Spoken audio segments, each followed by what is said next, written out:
देखो बाबा गलत आदमी घर भीख मांगने आ गया, पूरा देखो मालूम पड़ेगा। बाबा गलत इंसान के घर भीख मांगने आ गया यार। अरे भैया कुछ खाने को दे दे। अरे बाबा घर में कोई ना है, यहाँ खुद बर्तन मांगने पड़ रहे। चलो कहीं और से मांग लियो। अरे कुछ आटा ही दे दे बेटा। अरे बाबा मैं कह रहा हूँ घर में कोई ना है, चलो एक काम करो रसोई में जाके खुद ले लो। चलो भाई देखो अपने क्या। बड़ा भला आदमी है ना, तो आजकल हम जैसे गरीब का कौन भरोसा। बाबा तो फंस गया। रुको जरा।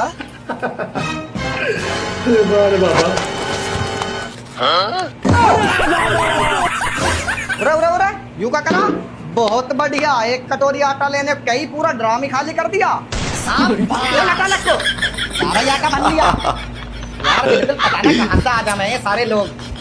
ले चल एक कटोरी दे रहा हूँ, ऐसा मान ले मेरा। ले लेके निकल। चले यहाँ से।